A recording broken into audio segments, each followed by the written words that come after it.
What's up, guys? Bear with me a second while I share this out.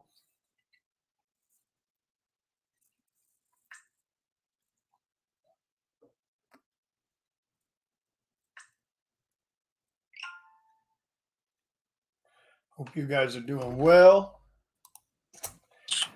What's up, bud? What up? What up? Not too much.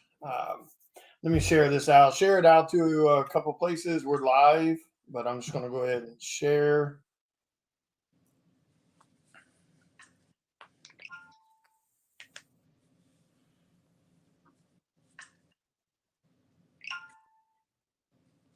Have you, do you by chance have some of your covers saved on your computer for us to show? Yeah, I'm on my phone.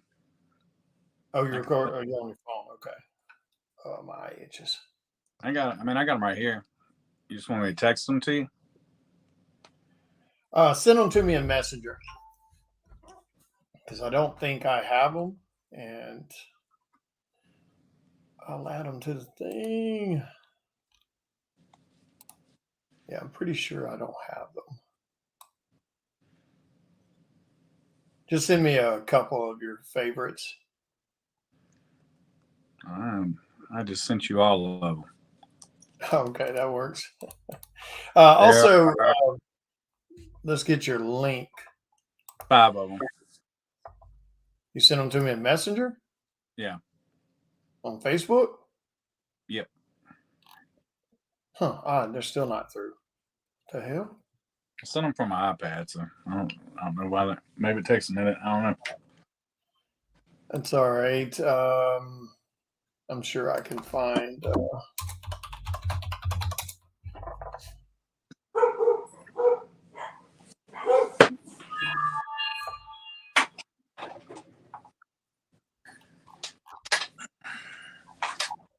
That's weird. It's showing them to me, but it's showing me the old one.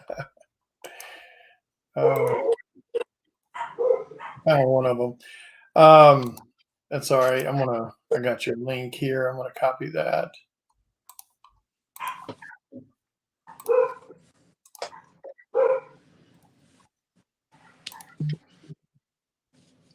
Whoa, what the hell?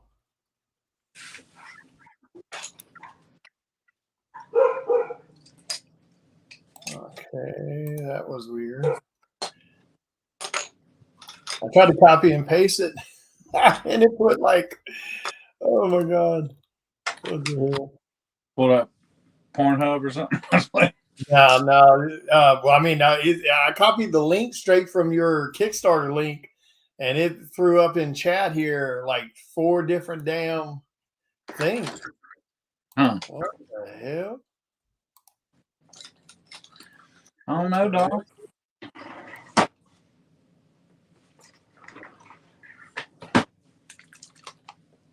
Yeah, see that right there? It threw up that Kickstarter stuff. I don't know if that link works or not. Interesting. That's weird.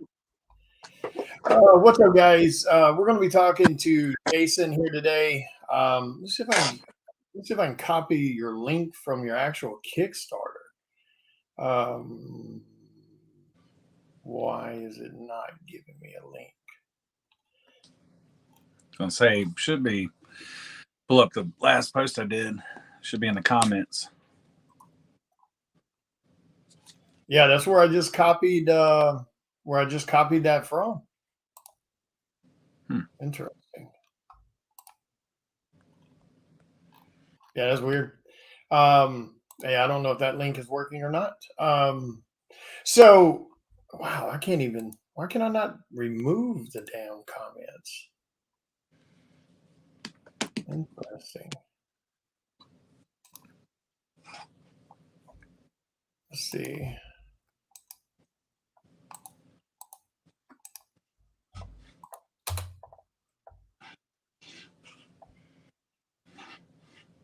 Okay, it looks like the link is working, but it just didn't show up.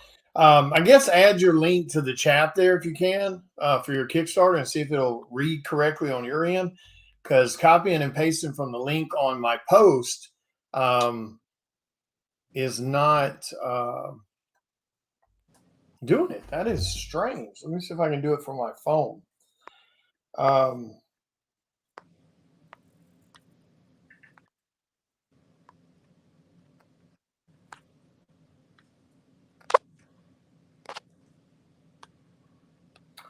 that is definitely odd.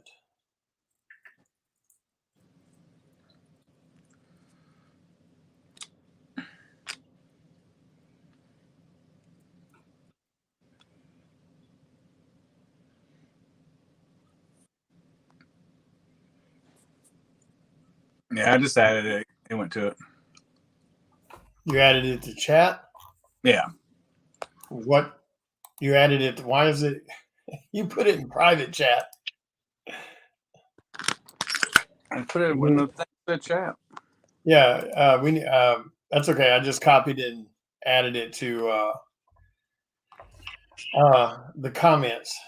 So yeah. So okay. Anyway, I don't know why that's not. Yeah, you're still sending in private chat.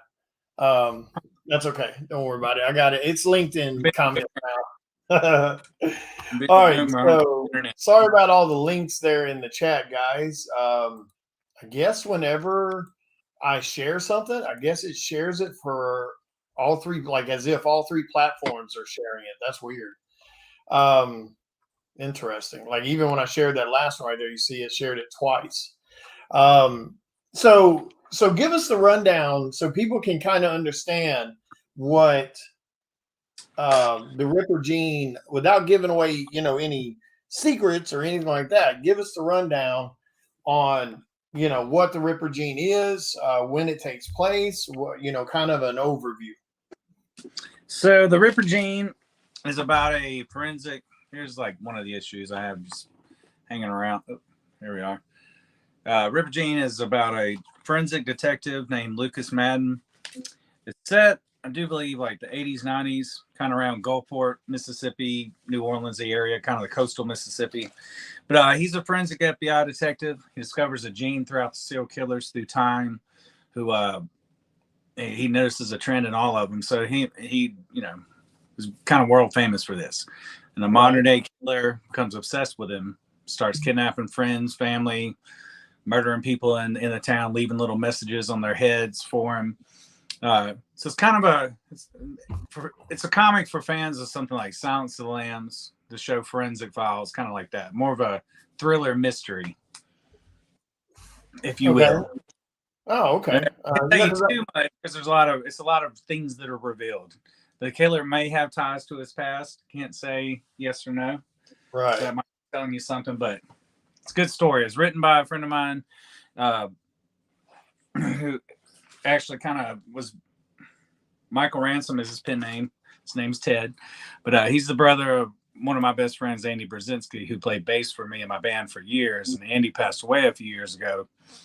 Ted added me around the time of the funeral, saw I drew comics, and he'd always wanted to turn his novel into a comic. So that's kind of how we got linked up. And I modeled the main character, Lucas, to look like my friend, his brother. Gotcha. All right, cool. Yeah, I know me personally, I hadn't had a chance to read the book, but then again, I haven't even really had a chance to read my book, other than the initial script. But I know it's been a good read. Like I've had a lot of like my personal fans because I've done covers for your book who have bought the book through me, and they've all complimented the book and said they enjoyed it, and asking when the next issue comes out and things like that. So I know that's been doing really well in general. And you got a Kickstarter that's active right now, which is what we just put the links for in, even though it looks like it spammed the hell out of chat. Geez, I don't know. And how long? Because the Kickstarter started when, like last week, I think, or yeah, it started be a week tomorrow. So it just started. We're almost there at the goal. We're at 87 or some percent. For those of you who haven't read this comic, there's a tier where you can get issue 1 through 4.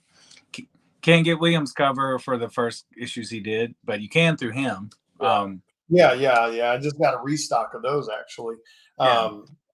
It's definitely been a fun one to do covers for. I've definitely had a blast doing the covers because because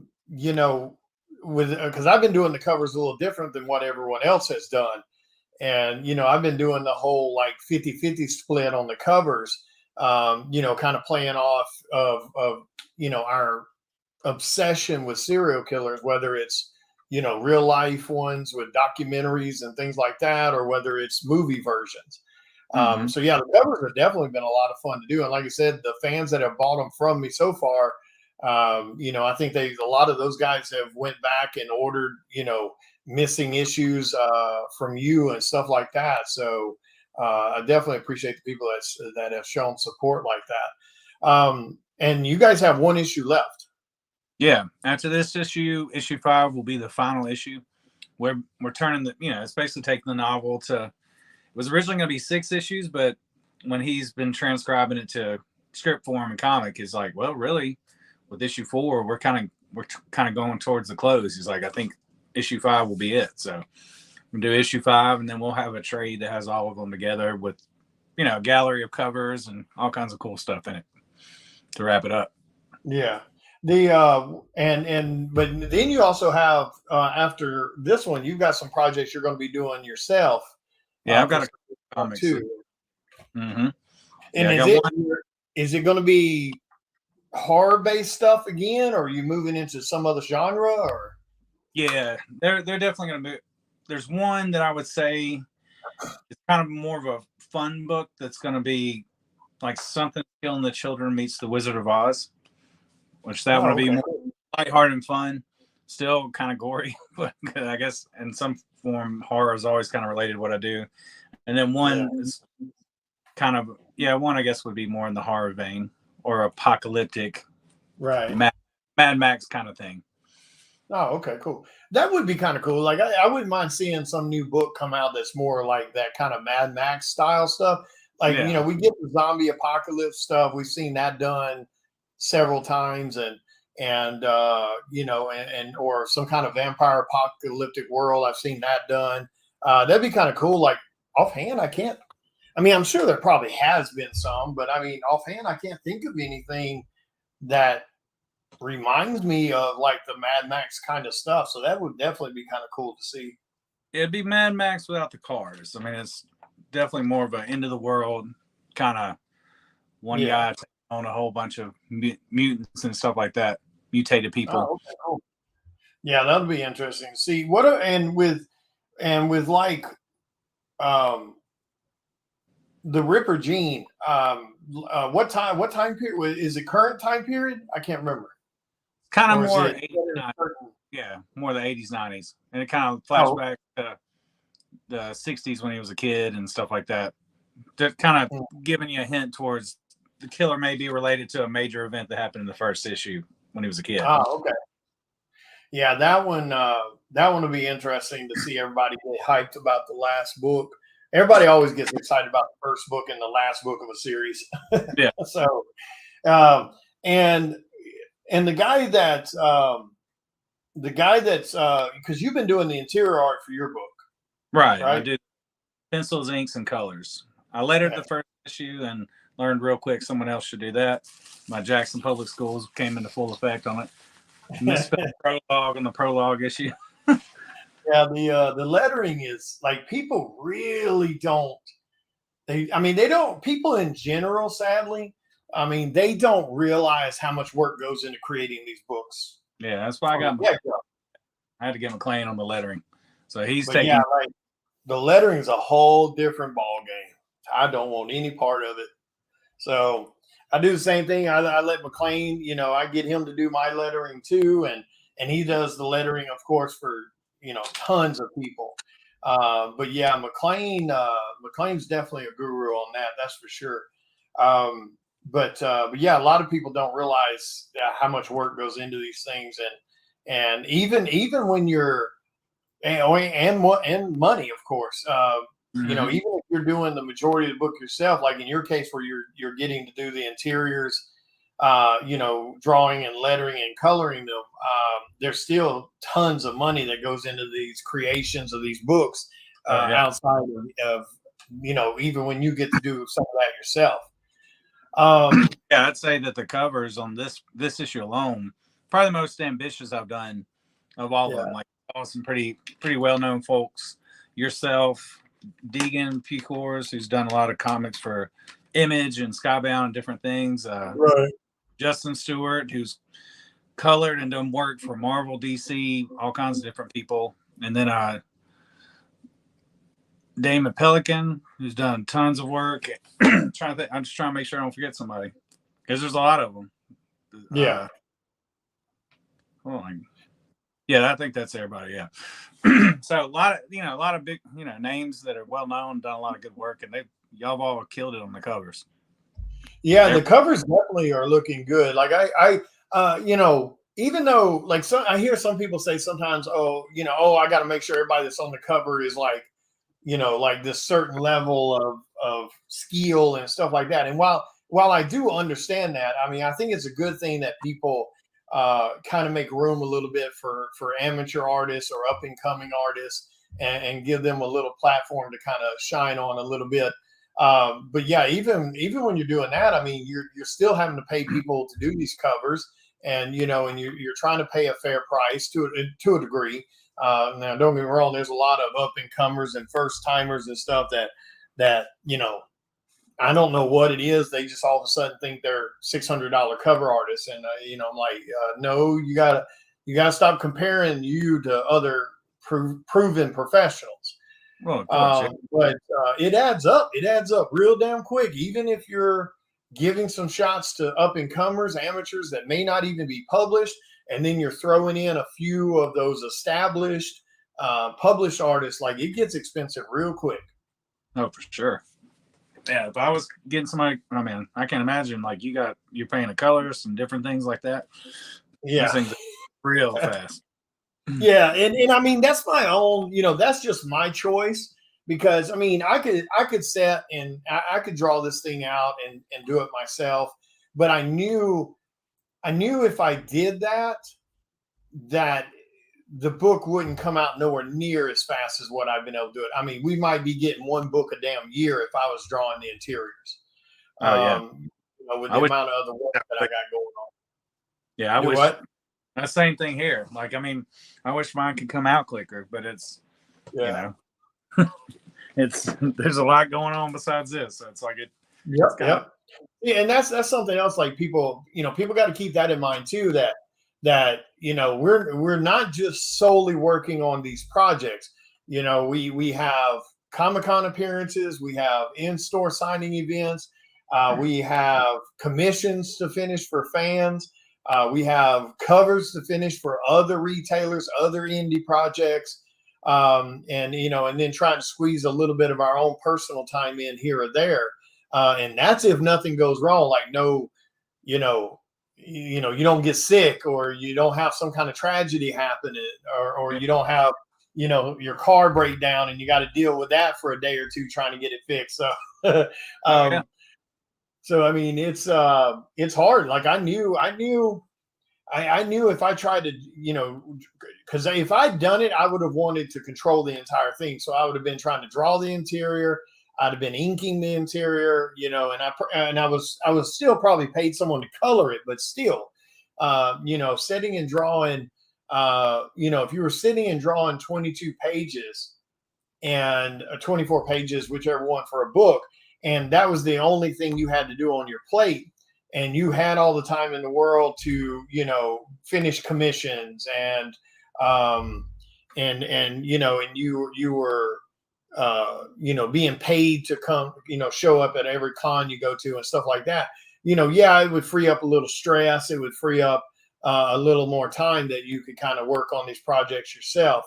And I'm not saying it's not doable, but I mean, in order to put out a comic once a month or once every 2 months, I mean, you got to be drawing pretty much a page a day. Yeah. And, and then trying to squeeze in everything else that you have responsibilities for, because they have deadlines. And while one cover, you might be doing one cover for one indie person or a retailer, and it goes super smooth. You draw it out, they're happy with it, it's done, it's over with. You spent like a day working on the cover, and you got lucky, and everybody's happy. But then you may have one of those cases where, can you change this? Can you change that? Oh, that's not really what I meant. Well, I mean, that's what you said you wanted. Yeah, but I guess I wasn't explaining it right. So you Yeah. get one of those, and a simple, 8-10 hour cover job turns into a 20-hour cover job making revisions. Right. Um, so when I came to mine, I was like, so kudos to you for being able to do your own, because you guys have been averaging, though. I mean, it's still not that bad. You guys have still been averaging what, a cover? I mean, a book, an issue going to Kickstarter about what, like every 4 months, Yeah, 3 months, something like that. Yeah. yeah. So that's not that bad. And try to dive in. I'm waiting on the script, but as soon as I get it, like kind of, Yeah. my goal is to knock that out quick. Yeah, for sure. Yeah, because I mean, one thing is, like, a lot of these other guys in the creative community that's doing their own comics, like you really do have to keep in mind that the whole out of sight, out of mind, it applies. Oh yeah. If you're putting out a book once a year, you're not really going to create a super fan base that way, because people are just going to forget about you. They're going, oh, you're still doing that book? Oh, okay. And they might, show up the next time, and they may not. I know me personally, I don't really want to, mess with a book that comes out once a year. I mean, especially if I'm really interested in reading it. I mean, I have a book I was into. Remember Battle Chasers? Joe Oh Madera? yeah. Huge into that book. But then, like, he hadn't put anything out in, like, I don't know, man, like a decade. And they just came back out, and I kind of was like, eh. Yeah, we know what that was. I mean, that book was super hot when it first came out, but he was too busy playing video games to do his job. Yeah. And there's a lot of artists that are guilty of that shit. They get sidetracked on video games. They get sidetracked on, other shit. Now he also do what? I said, I guess he's like, well, I guess I'm gonna play them. I might as well make them. So he started making video yeah, games. so it did lead. He did end up doing concept art for some games and stuff like that, and even created his own at one point, I believe. Yeah. So he did turn it into a little bit of a career, but it did tarnish his name there for a while. Like, nobody wanted to. Yeah. Nobody gave a shit anymore. It left a bad taste in their mouth. They were buying this book, but he was late on every single issue, and so, and then, we know this newest issue that came out.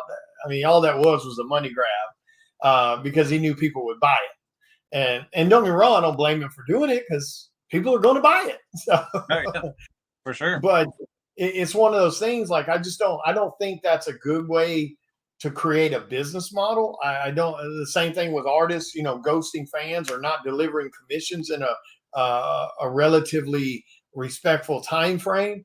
I think it causes more negative. So I mean, like I said, even though you guys are coming out every like 3 or so months, 4 months, whatever it is between each Kickstarter, that's still pretty damn good compared to what some people are doing. Definitely trying. Like, I wish it was once a month, but yeah, I'd love to have Psycho Sal once a month, but hot damn, it's so much work. I mean, even delegating it out to other people, to try to help the machine move faster, by having, hiring an interior artist, hiring an interior colorist and a letterist, etc., and a writer. It's still, we're pushing it hard to do what we're doing. And we've been averaging about 2 months, I think, between each Kickstarter. Which is super quick in the Kickstarter world, but even delegating it, that's like been the fastest we could squeeze it out. Yeah. Like, I truly, like, it makes you really appreciate when you see these artists and these writers that are doing, like a run of Spider-Man or Batman or whatever, and the fact that they can knock out a book every month. Now, to be fair, that's pretty much most of the time that's the only thing they're working on. Yeah. Because even when, like myself, when I'm hiring some other people, they may be working some other projects also. Right. So, and I'm not saying those guys may not be working other projects, but it definitely lets you know the stress level and the pressure that are on those guys to dump out, to draw a full-blown comic once a month. Yeah. I agree. It's absolutely insane. I mean, so give us some rundown, like on Ripper Gene, like who's the main character?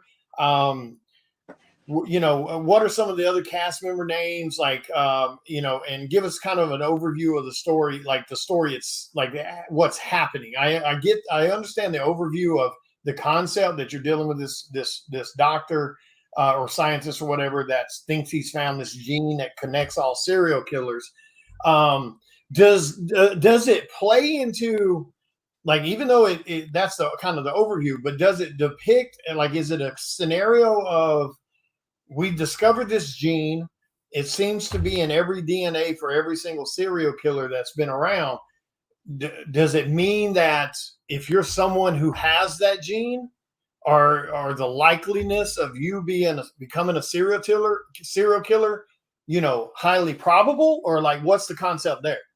It's a lot, Dylan. So the writer, his day job, like he's a forensic scientist.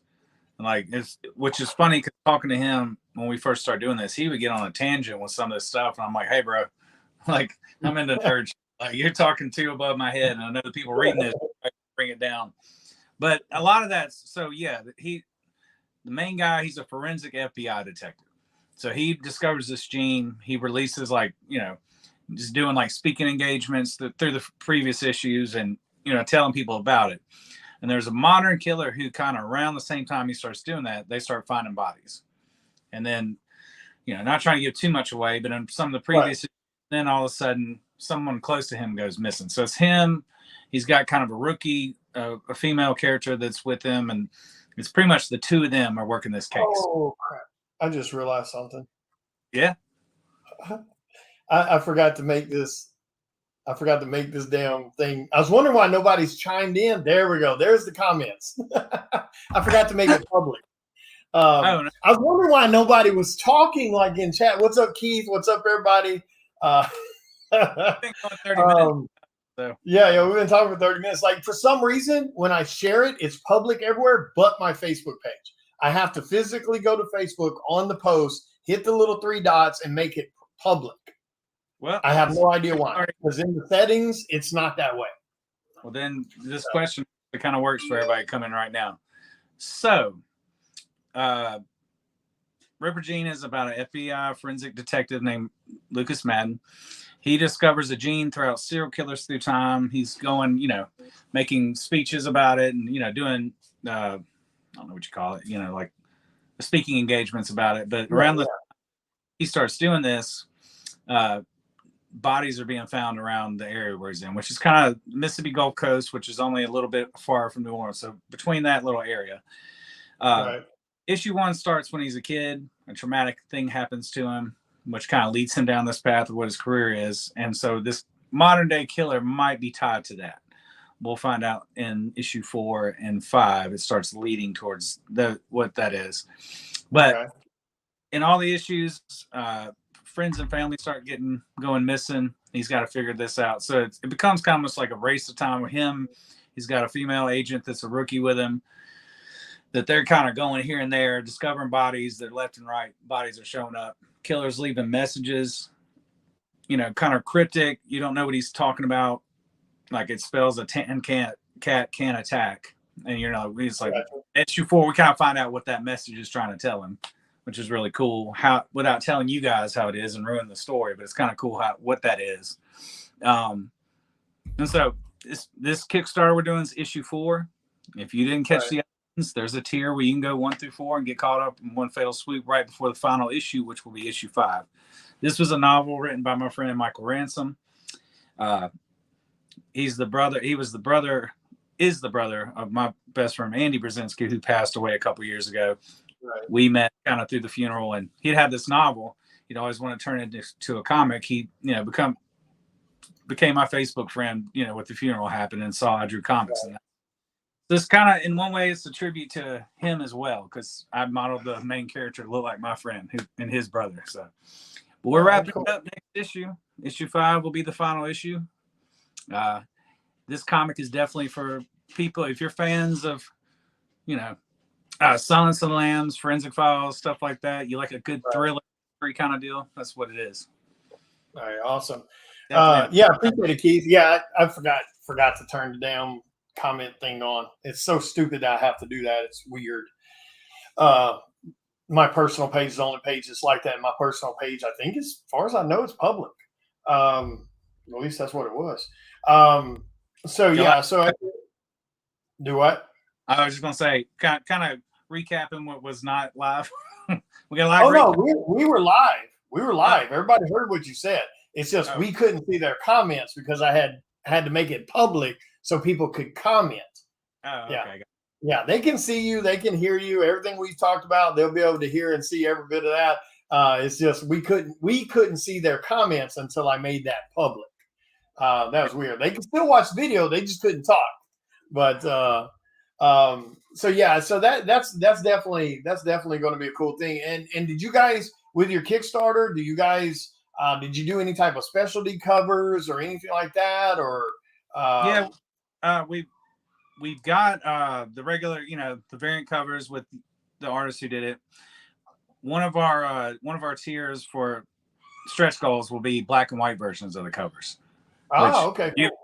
So, hey, by the way, I might need that black and white here shortly. Oh, right. Yeah, I think it's still on the computer. I guess I'll talk to all of y'all first. I've got a few of them that just send it that way too, but so we'll do some black and white covers as a stretch goal, and I need to figure out some other ones because Kickstarter is doing good. I mean, it's only been a week and it's almost completed.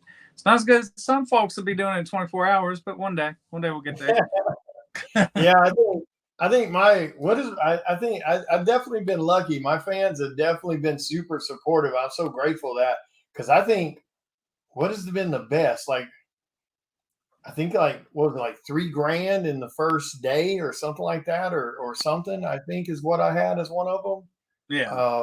Something like that. And then like it was like $5,000 in 24 hours or 48 hours, something like that. You've been killing it. Yeah, I've been blessed on that one. Like I said, the fans, and I'm hoping they show up and show out on this one, because this particular Kickstarter is the largest one to date, both financially and for cool factor. This one got a lot of we got on this Kickstarter. We're doing stuff like gold foil medals that are like one of one.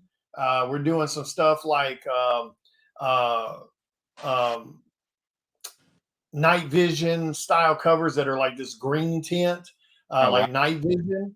And then we're doing some stuff that are what was the other one? It was like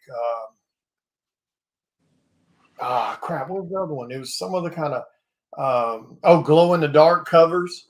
So we're doing some really unique ones on this one. So I'm hoping like hell everybody shows up and shows out on it, because I think as of right now, I think I'm almost to $5,000 out of my own pocket on this book. So you let me foot model picture for a cover that you asked me about. Yeah, I'm gonna have to start like upping some OnlyFans or something. That's what I need some feet pics for. Yeah. Appreciate it, Keith. Yeah. I knew like the good thing is even though you may not have chat on, at least the video is still like showing and people can see and hear what's happening. I just forgot to turn on the chat. I don't know how to see the chat. It's the top. You click on comments. There it is. Yep. Oh, Shit, I got big old feet, man. They're like size 15, right at 15. They're like 14 wides. What's up, Miss Nita? Hope you're doing better. Hope you're feeling good. I mean, obviously you're feeling better now. You got to see me, but I mean, other than that, no, we're talking about Jason's Kickstarter. That is, see there, look how excited she got just then.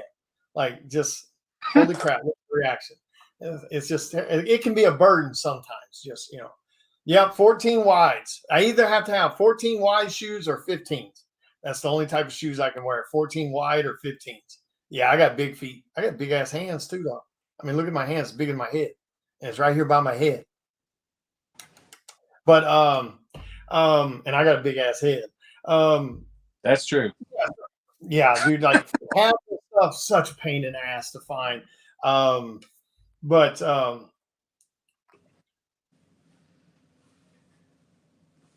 Oh, cool, cool.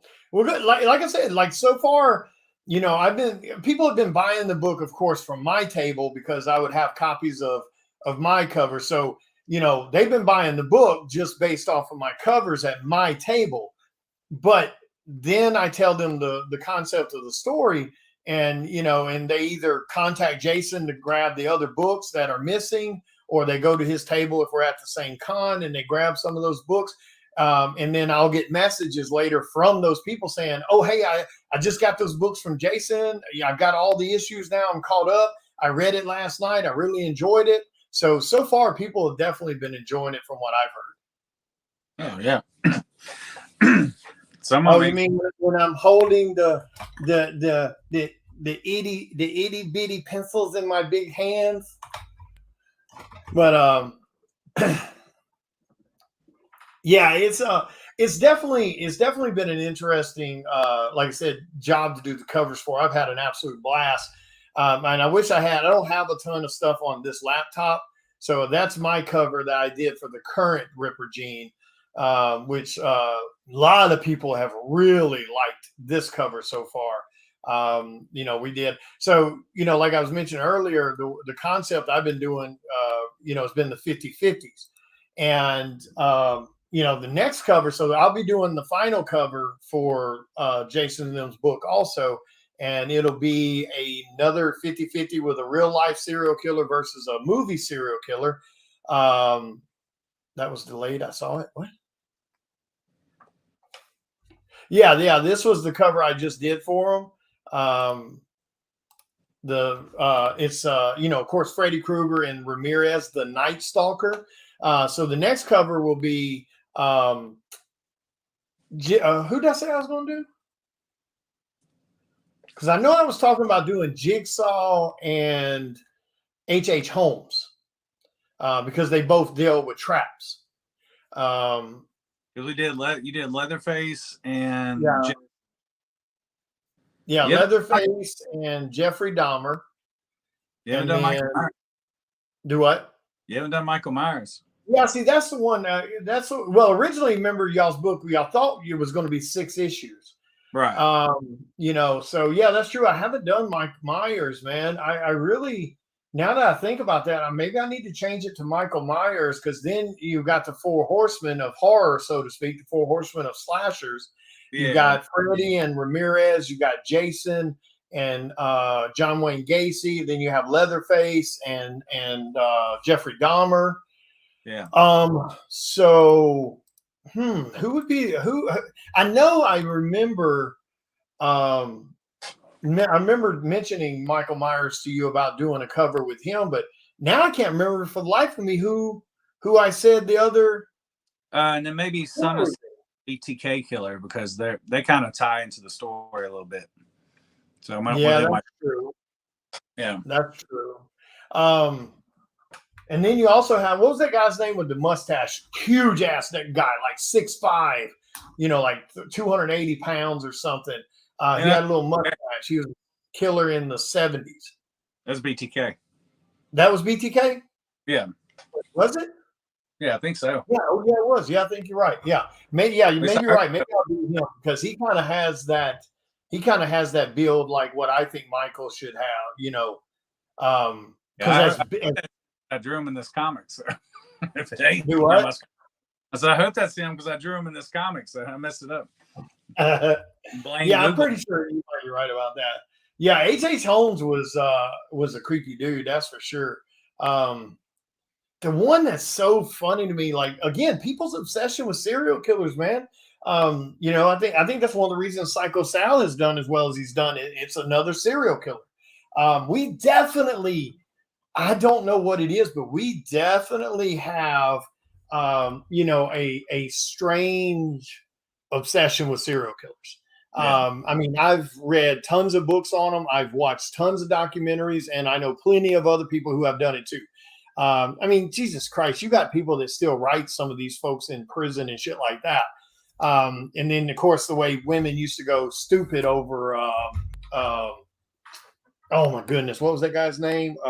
The one they just did a documentary about. Ted Bundy. Ted Bundy. Yeah, Ted Bundy. And then women are still like, there's still women that just, talking about how good looking he is and shit like that. And I'm like, okay. Mm-hmm. Ed Kemper, that's him. Thank you, Keith. That's who I was thinking about. Ed Kemper. Ed Kemper, dude, if you ever listen to any of his audio tapes, his from his interviews, like that dude's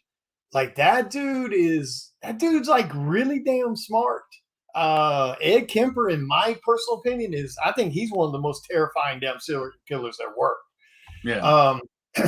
Because like some people want to call like Marilyn Charles Manson like the craziest or the scariest, and I don't think he is. I don't think, like, if I saw Charles Manson, on a street or something like that, or met him in a bar, like I know to stay away from that. You know what I'm saying? Like Right. he gives you those, yeah, he gives you those vibes like, no, you don't want to hang out with this dude. But yeah, that's what I was about to say, Keith. But when you look at when you get away from the look how crazy I am shit Charles Manson would do, when you got away from that and you looked at how he connected with other young people and the way he could get them to follow and do what he wanted, now that's terrifying as hell. That kind of falls back to the way some of these religious cult leader bullshit is. To me, that's the one that, like, that aspect of it is really terrifying, where you can, whether it's extremes like Charles Manson, getting people to commit murder for him, or even if you go back to what's his name from the Waco, Texas thing, the way he could con all these people into thinking he was Jesus, and it was okay for him to sleep with their wives and their daughters and all of that, and everybody's sitting back going, okay, I'm like, that's the stuff I think is probably the most terrifying, is when you have someone with that much, David Koresh, when you have someone that can connect with people and convince them, that's insane power right there. It's one thing to stalk someone and plan out a murder and follow it through and all of that, but and that's scary and dangerous in itself. But when you got someone that can just sit there and convince not just one or two people, but convince 20 or 30 people to sit around and do what you want them to do and let you sleep with their wives and all this other, that's some terrifying ass shit. Oh yeah, for sure. That's right. Yeah, exactly. Jim Jones, the Kool-Aid man. Yeah, if I remember correctly, wasn't Jim Jones the Kool-Aid man? Wasn't he the one that got all those people drink that Kool-Aid? He was. I mean, to me, that's some hardcore terrifying right there, because that could be your kid, your daughter, your son, your brother, like, that could easily fall into that, because they obviously, I mean, they're targeting people with weak minds and trauma and things like that. I mean, they're definitely targeting a certain people, but again, at some point you got to look at it and go, what kind of damn, because like for me personally, they ain't nobody gonna convince me that I need to let them sleep with my wife because they say they Jesus. It just ain't happening, or that I'm gonna hand them my daughter at 15 or 16 because he told me that God told him to do it. Right. It's just not gonna happen. That's just gonna have to be something me and God gonna have to argue about if it's true. You get what I'm saying? Yeah. But obviously they're not targeting, necessarily people like us. They're targeting people that's dealt with trauma, abandonment. You just went blank. Things like that. It's a crazy concept, and and like I said, for me, as far as like toy box killer. Oh, the freaking toy box killer? That doesn't sound familiar. Oh, Mindhunter is a great TV show. If you guys have not watched that show, that is a great show. And that dude that plays Ed Kemper on that damn show, holy shit.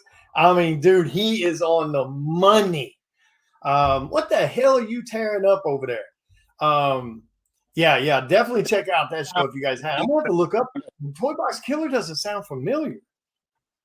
Yeah, that was kind of weird. They canceled that show because, from my understanding, it was doing well on ratings.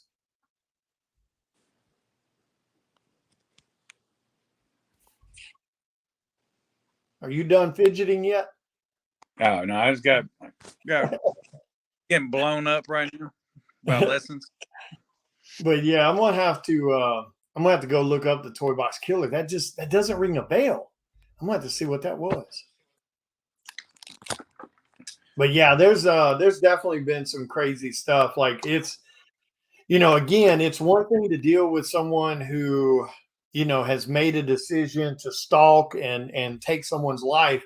Like, that's scary in itself. But then when you got the one that's just sitting back, collecting, minds, so to speak, and convincing people to give them their land, their homes, their money, their family, their wives. And I'm like, holy hell, like, dude, like, you need to be on Wall Street and convince those assholes to give you their money. Yep. Well, hey, brother, I appreciate you having me on here. I'm probably about to have to duck out. Yeah, I know you got to go do a class or something, but no, I appreciate you jumping on. I'm gonna hang around and chat for just a little bit. But yeah, guys, make sure the link is in the comments somewhere for Jason's Kickstarter for the Ripper Gene. Make sure you guys go check it out. Make sure you follow him on social media and stuff like that. Give them a quick rundown, Jason, on who you are, what you do, and where they can find you. All right.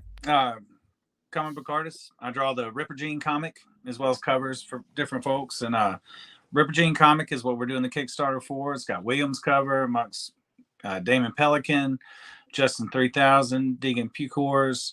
It's FBI forensic detective discovers a gene throughout the serial killers through time, and a modern day killer is obsessed with him. So he's got to figure out this guy before it's too late. But check it out. You can get caught up on issues 1 through 4 on the Kickstarter. Grab Williams cover. If you reach out to him, you can still get his other covers that he did. He just got to restock. So, yep. I think that's the elevator pitch I got for you. That works, man. That works. I appreciate it, man. Go enjoy your class or practice or whatever it is you got to do, and I will chat with you later. All right. Appreciate it, dude. Talk to you later. All right. Later, man. All right. What's up, guys? All right. So make sure you guys go do that for real, though. Make sure you guys go give Jason a follow. He's a real good dude. He's a full-time comic artist and illustrator, doing lots of stuff in the indie market. Definitely make sure you show some support to his book. Go back it, because look, guys, these indie projects, they do not survive without you.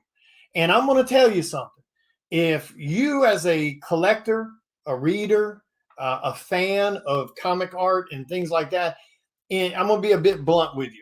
If you're not supporting these indie creators who are actually putting out legit books, that have a legit storyline to it, that, is interesting and intriguing, you're missing out. There's a lot of, I get that you're a Marvel fan. I get you're a DC fan. I get that. But there's a lot of badass books coming out of the indie market right now that 100% deserves your attention and your support. Whether it's financial support and you're buying something off the Kickstarter, because let's be honest, everything's extremely affordable on them, or you're sharing out the product and helping put more eyes on the production of it. That's just as important as doing it financially. So make sure you're sharing their content. Make sure you're inviting people to check out their pages and their groups and things like that. Because the fans are what make all of it possible, and we don't have big media support. We don't have big company support. We're not in Diamond or any of these publishing preview books or anything like that, sadly. But they're books that are definitely worth checking out. Like I said, the Ripper Gene is one you should for sure be looking at. pretty much a lot of the books from Charter Comics are very much deserving of you paying attention to, especially books like uh, The Nut Brigade. If you want something funny and light and adult humor, but funny and light, that's in Charter Comics through Chris Hayes. Whether it's Mother's Whisper, or whether it's Don't Pay the Ferryman or Ferryman Tales, which is a great book if you haven't had a chance to read that. Or if you're digging out and checking out, Psycho Sal. Make sure you guys are looking at this stuff. Like I said, I totally understand you being a Marvel fan or a DC fan. But these guys in the indie community, they need your help. They need your support. They need you sharing their content, especially. And if you're able to support it financially, that's great too. But definitely don't jip them on the shares and the likes and the comments and stuff that helps them with the algorithms for the different platforms. Oh, cool. Awesome, Jason. Keith. What's up, Angelica?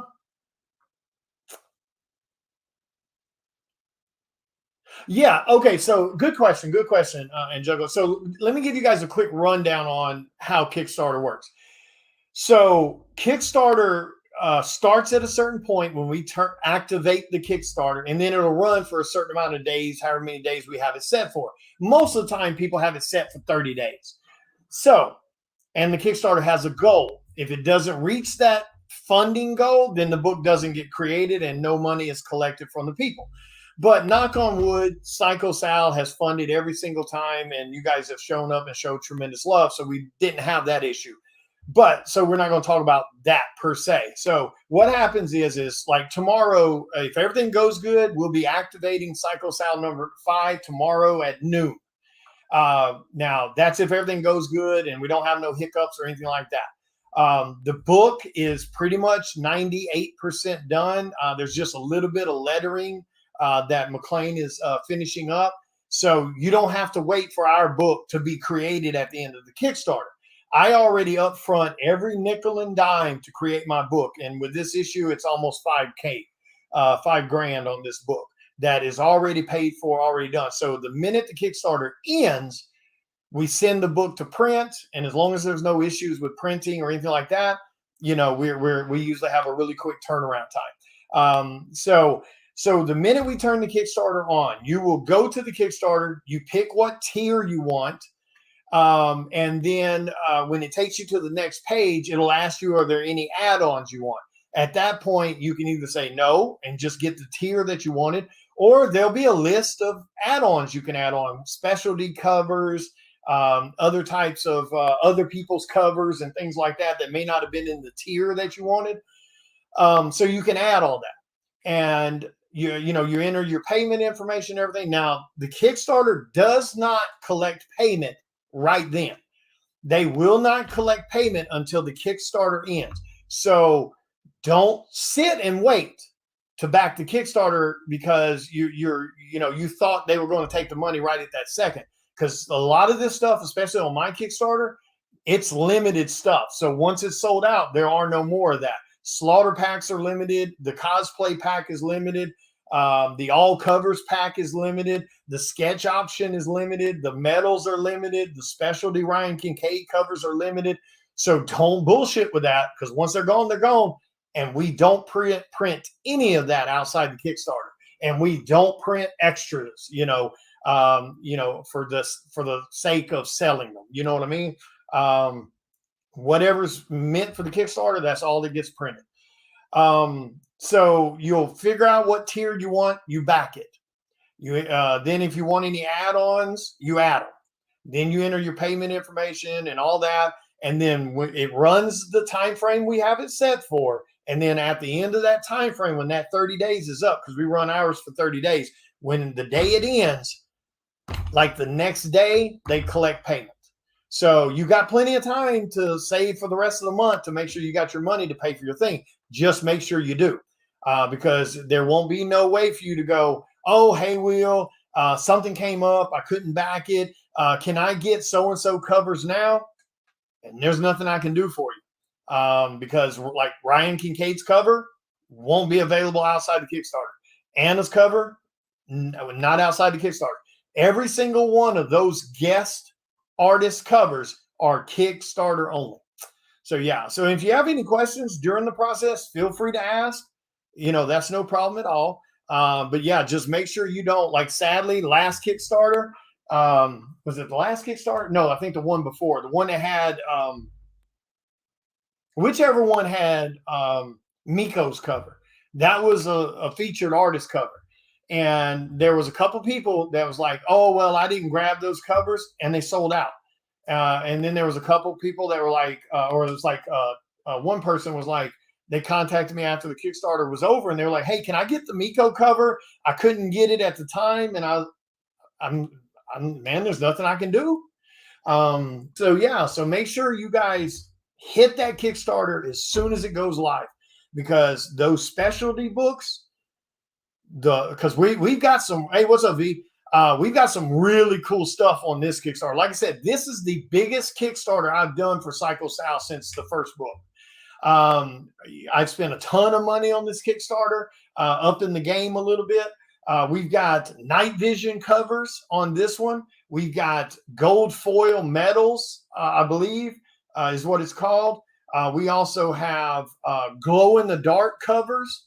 And some of this stuff that's on the Kickstarter, it's a literal one of one. Like, there is no others. It's one book of that type of cover for that artist. So like one of Ryan Kincaid's cover, one of my covers is like one of those gold foil, medals, and it's literal one of one.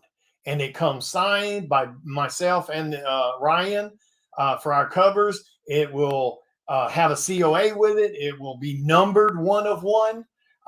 So yeah.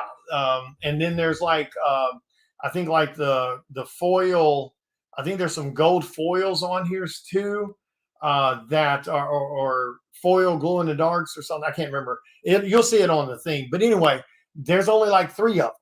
So they'll come numbered 1, 2, and 3. And that's it. They won't be reprinted, and they won't be on any future Kickstarter, obviously, for that cover.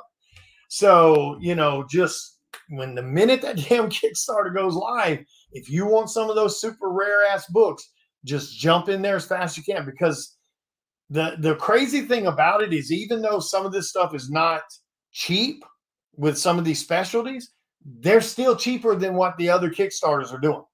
So, some of these people are charging like $300 for a one of one book.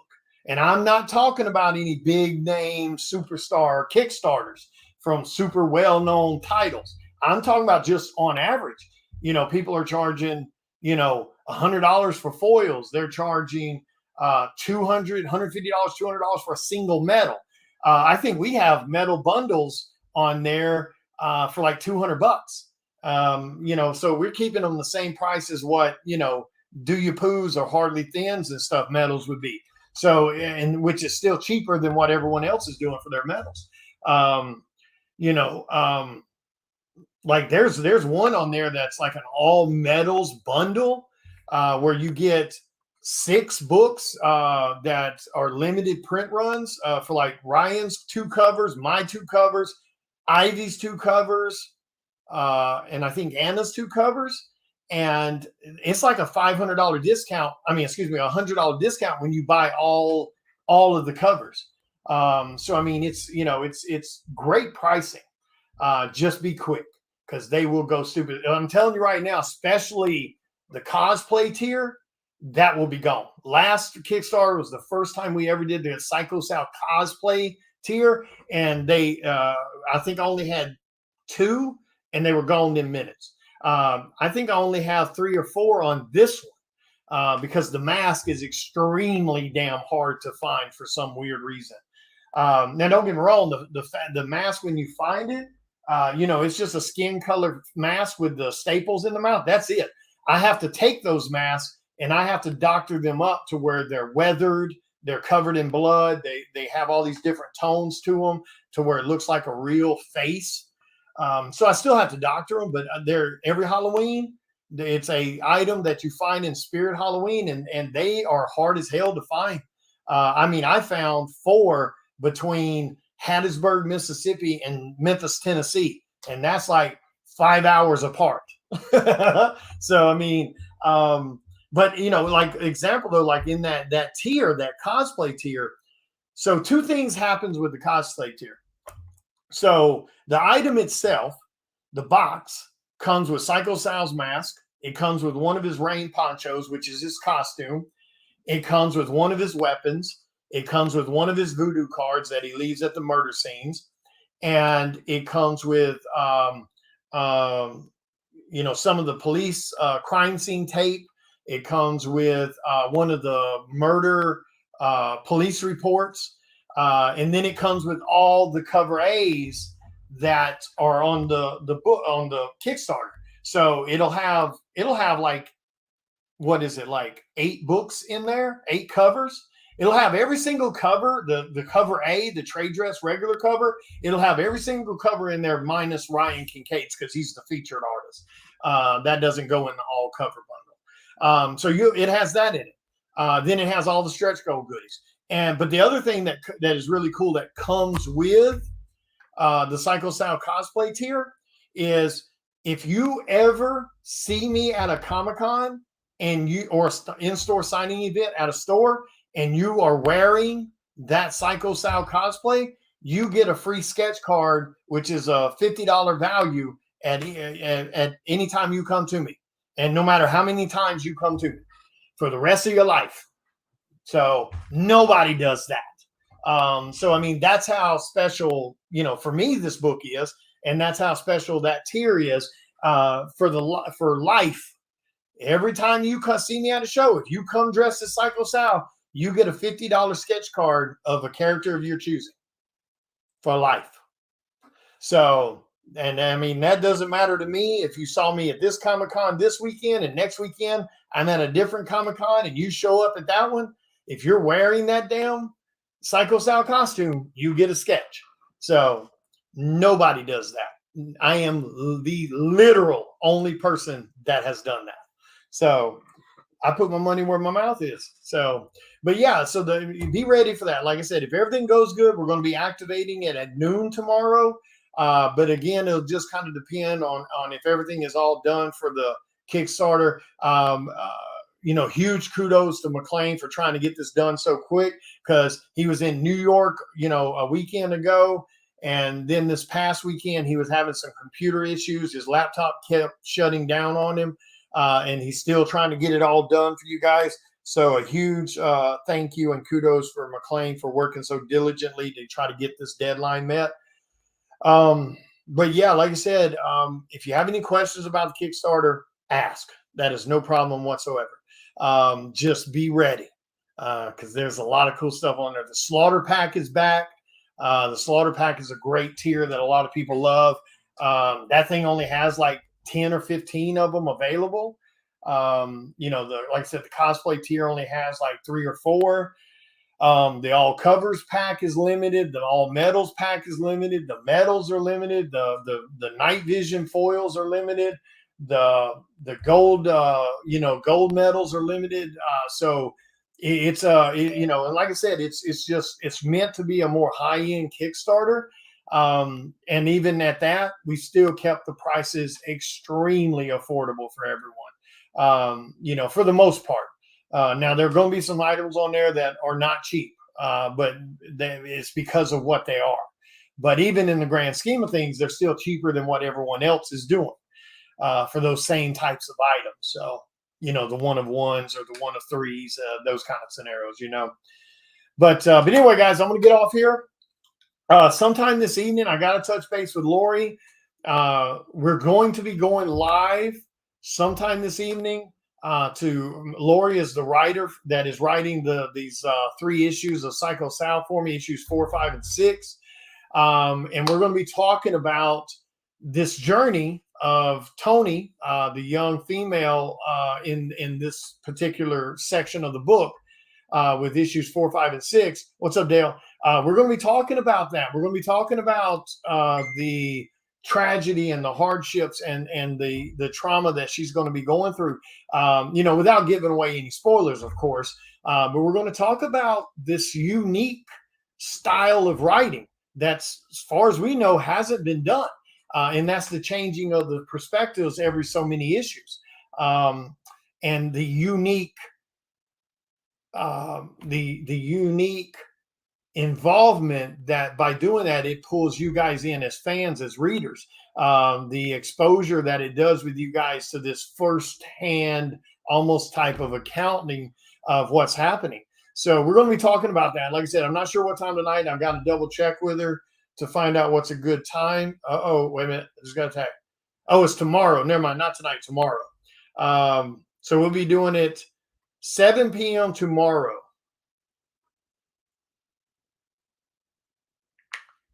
So I'm glad she said something. So we'll go live as tomorrow evening, 7 p.m., which means hopefully the Kickstarter will be up and running by then. And we're going to talk about Psycho Sal. We're going to talk about who he is as a character, why he is the way he is to a degree. Again, without giving away spoilers, we're going to talk about how he is so damn unique compared to any other serial killer, whether real life or movie. That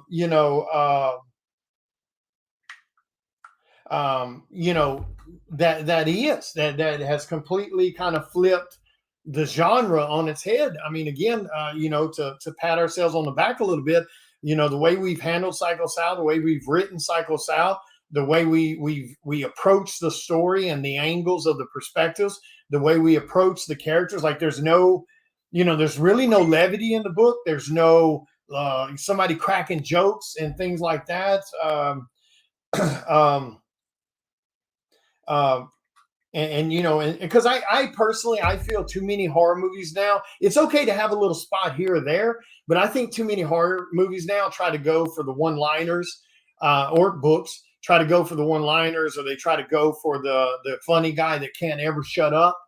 Always cracking jokes, always putting levity into shit. And I like classic horror movies that was very suspenseful, that kept you on the edge of your seat. Kind of like Silence of the Lambs. Like that's a good example in my opinion. I think that's a great one. What's up, James? Appreciate the link, Keith.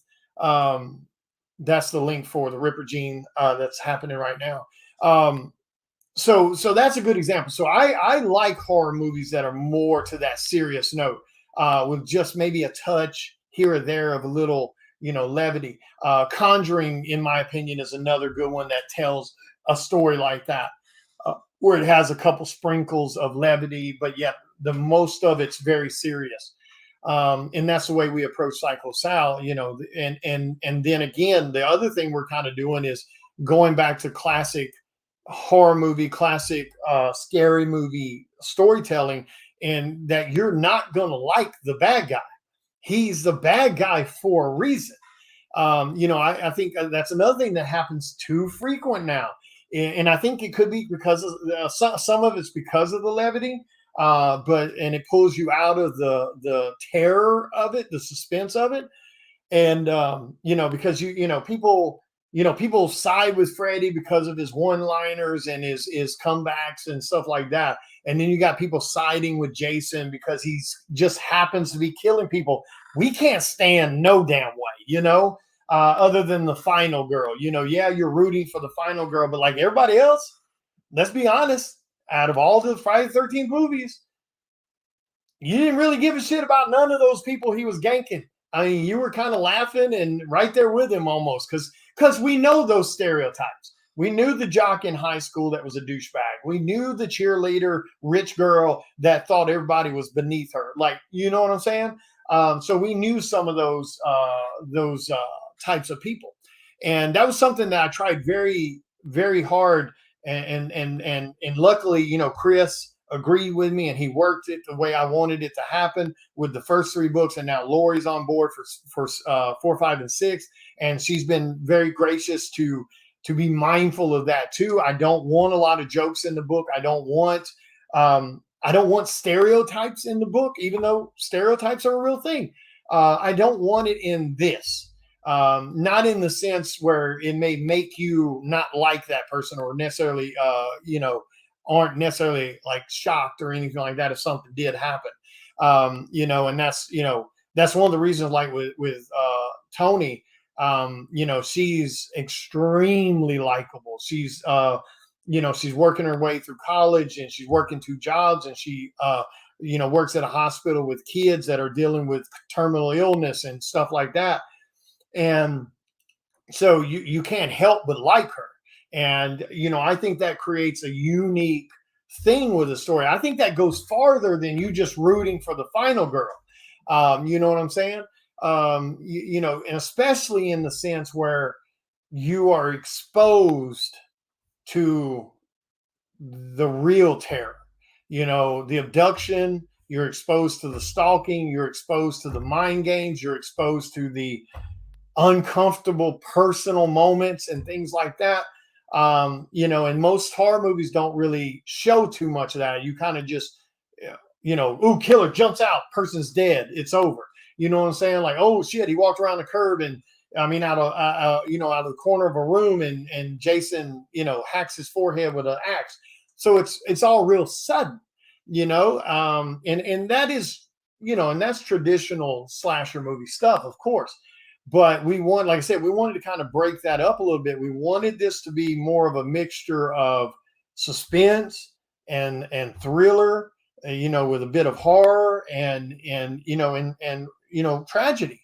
And so far, Chris and Lori writing these sections of the book have absolutely killed it, in my personal opinion, no pun intended.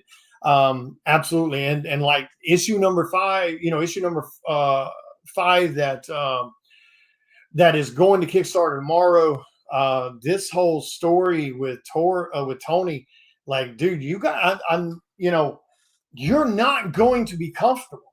The whole point to this with Psycho Sal is we're trying to get that point across that at any moment in your life, you could be someone's victim. And you need to pay more attention to what's going on around you and your surroundings. You need to pay more attention when you're walking across dark parking lots, whether you're male or female, by yourself. You need to be looking around and seeing what vehicles are near your vehicle, etc. And I understand that some people are like, oh, I'm not going to go through life living paranoid. I'm sorry, you're in a time right now, you need to live life paranoid. I mean, you got people walking up to people, punching them for no reason on the streets. You got people walking up to people at subways, like that one video from a few years ago. Somebody was standing on the edge of a subway and somebody just walked up and pushed them. So you got this shit going on there where these idiot young people, you got them that thinks the shit's funny. And then you got people with serious mental issues that are seeing demons. You get what I'm saying? And that's what we wanted out of Psycho Sal. We wanted to create a universe, a character that was that you were not going to like. There's no way in hell you're going to be rooting for Psycho Sal. You're going to be rooting for Tony. You're going to be rooting for Sarah Deans and Victor Gray, the lead FBI agents working the murders, and you're going to be rooting for the good guys. And sometimes it's not going to work out. I'm not one of those people that are scared to kill off main characters. I think that adds a whole new level to storytelling when you're willing to gut someone that is a fan favorite, or that is very involved with the overall story. Like, I love that stuff that's one of the things I did love about Game of Thrones, was the fact, he was not scared to kill off main characters, the same way with Walking Dead, the way that was handled. And don't get me wrong, I think you can go too far sometimes. I think that's what originally ended up happening with Walking Dead. I think they went too far with gutting too many of the OGs. But anyway, that's a whole different topic.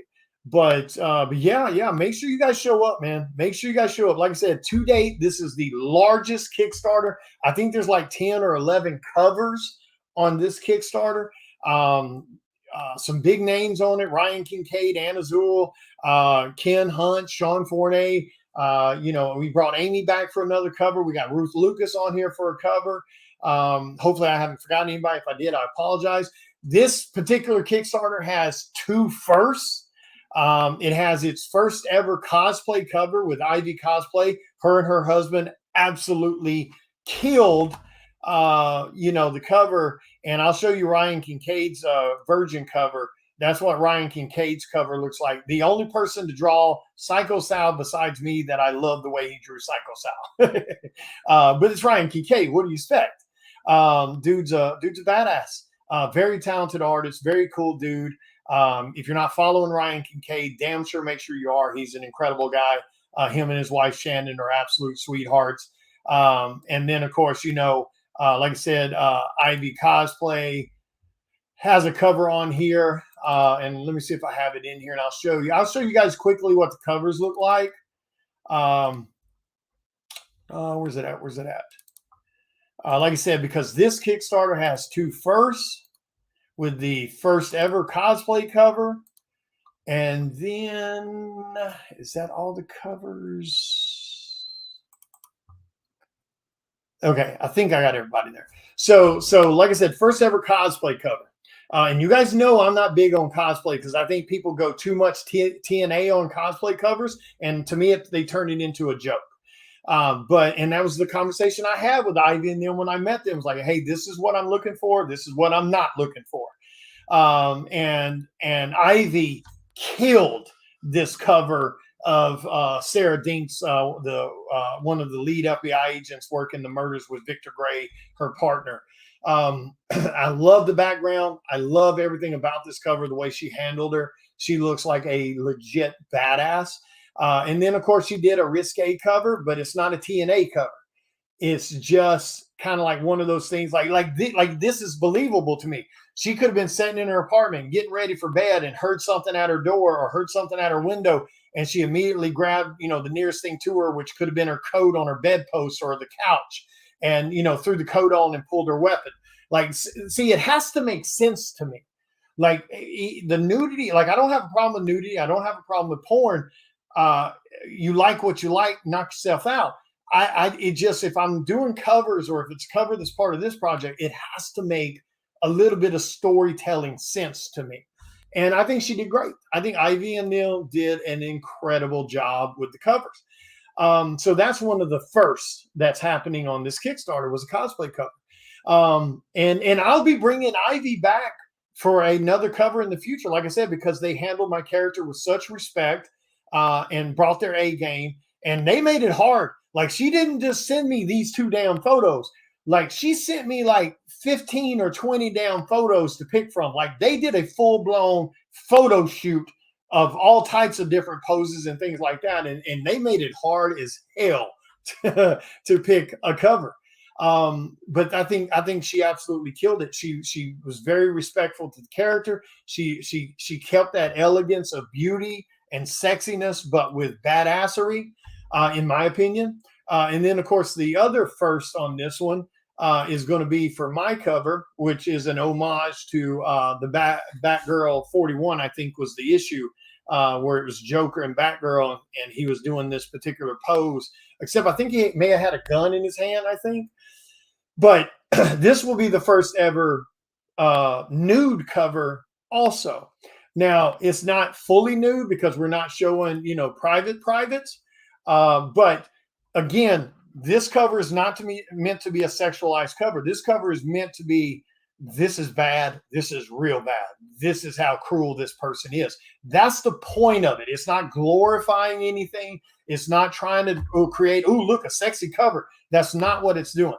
It is legit showing you how damn pure evil this person is. And before anybody gets their panties in a bunch, this is the same type of mind games and torture he has done to male characters also. Because when you read the first book of Psycho Sal, there's been like 4 murders, and 2 of them were males and 2 were females. So, you know, like I explained before, you know, he doesn't play this, you know, this game of where he only snatches females. He snatches males also. And you guys are going to see that tragedy happen here soon too, with issues 7 through 10. There is going to be a male character that gets abducted. So yeah, don't get it twisted. Don't think that it has to do with, oh, look, you're trying to abuse this or that. I'm not going to play your woke ass bullshit. It ain't happening. Because this is not what this story is. This is showing you what pure evil looks like. And in order to show pure evil, you got to show the type of person he is, through the storytelling and the imagery to a degree. And then, of course, we got, where's Ken's cover? That's who I'm missing. Ken, where you at? So, and now some of these aren't the trade dresses. These are the virgins. I don't have the trade dress covers on my computer, but like here's Sean Forney's cover. Well, there's trade dress for that one, so I guess I got it on some of them. So there's Sean's cover. Absolutely killed it. I mean, Sean is a very talented artist and colorist. He did the colors on this cover also. He does his own colors, I believe, on this one. Absolutely killed it. Great cover. Love the scenery. Love the concept. Again, the alleyways of New Orleans. I wanted I always, if you'll notice something on these covers, a lot of these covers are very, like, I don't know if you've paid attention to the covers of the Psycho Sals through the Kickstarters. Almost every single cover is a very kind of claustrophobic cover. So you see, like, even in this example right here with Sean, you've got the two walls that are kind of closing in on the characters. They're in this alleyway and it's raining and it's storming, and it's, of course it's in the nighttime setting, but you have this kind of claustrophobic feel that the characters are closed in by these two walls. The same thing, even when you look at Ryan's cover, it's very in your face, it's very intimate, but then you see how Psycho Sal is swallowing over Sarah Dinks, creating that claustrophobic feel. And for those of you, to give you a kind of an example, this is what we want the story to be. We want it to feel this claustrophobic, this paranoid, this uncomfortable, feeling from the moment you start reading the first book until you get to the last book. And the heat just keeps increasing on every single issue. We wanted it to be classic storytelling, where it started off this way, and as every single page of the book continues, the tension picks up. Every single issue that comes out, the tension picks up. So everything keeps picking up and picking up and picking up until we get to the last book. The same goes for, like, even Amy's cover. This is the young lady from the book, Tony. This is showing you this. For me, it reads as, she's in this her own little world of her music and everything, where she's playing the cello, and it still creates this claustrophobic feel, in the sense that this is completely surrounding her and enveloping her, and it's just her, lost in this world of her music. And then, like, when you look at Anna Zul's cover, she created, again, this type of claustrophobic feel with the blood smeared title on the back wall. She actually did that title, so kudos to her for giving us a unique title there to go with. That's a little different than the rest. But you see how she's low to the ground, the lighting is kind of focused on her, and it's creating this claustrophobic feel. And then you look at Ken Hunt's cover. Legit badass, colored by Sean Forney on this one. Again, this larger than life character with Psycho Sal, and the way he's swallowing these two characters and the light that is centered on them, and it's fading. So it kind of resembles this essence, whether he meant to do it or not. For me, I read it as, the light running out, the time running out, and the characters, the city being swallowed by this evil. Because right here it plays like he's a black hole almost, and he's pulling their light into him, and swallowing it. So, these, like, everybody brought serious A game to these covers. So make sure you guys show up, man. Make sure you guys are ready. Like I said, hopefully it'll go live tomorrow at noonish. Again, there's, this is the biggest Kickstarter we've done to date. This is where everything starts kind of losing control.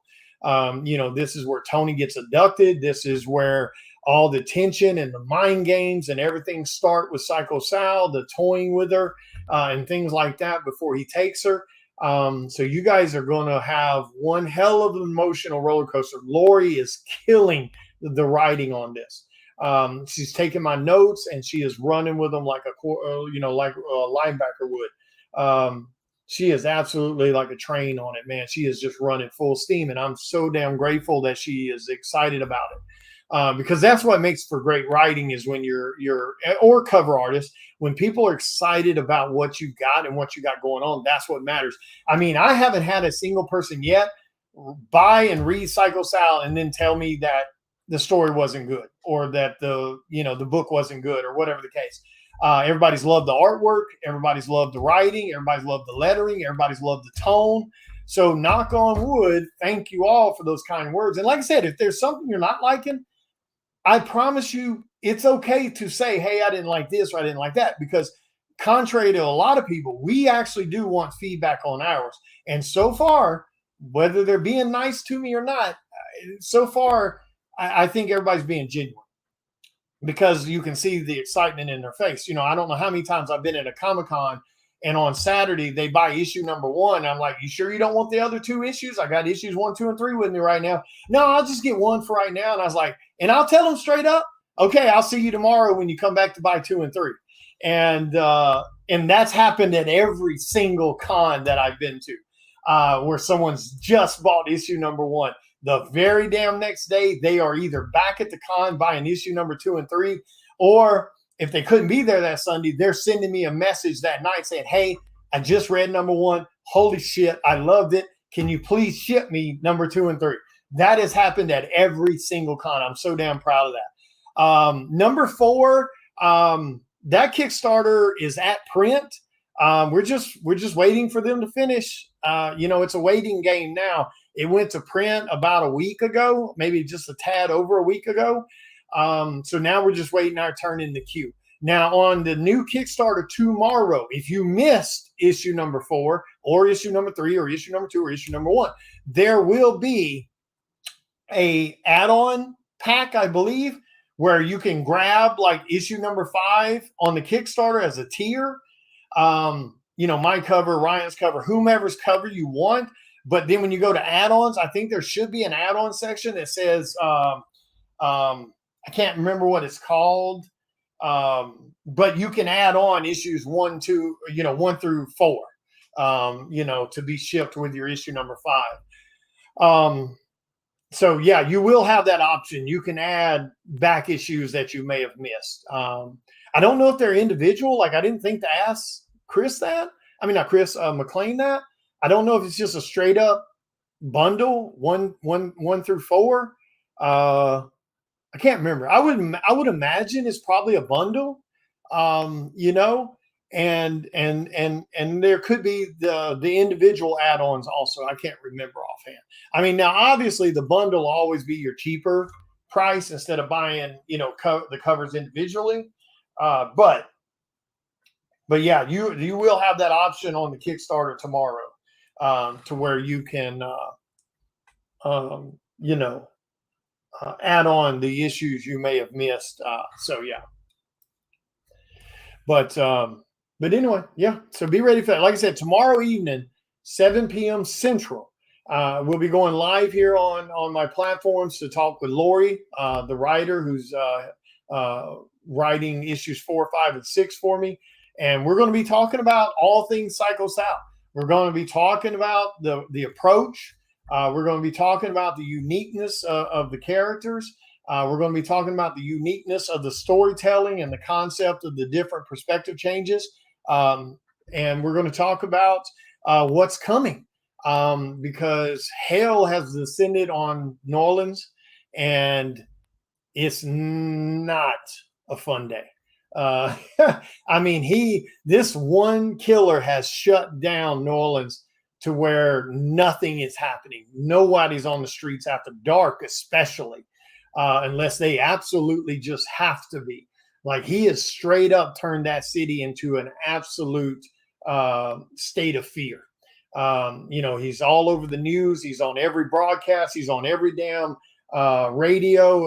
Everybody's talking about it. Everybody's talking about, you know, there's no leads, there's no nothing, because I mean, he's one of those characters, like I said, because he doesn't fit into standard, you know, profiles of serial killers. You know, he's not just hunting women. He's not just hunting men.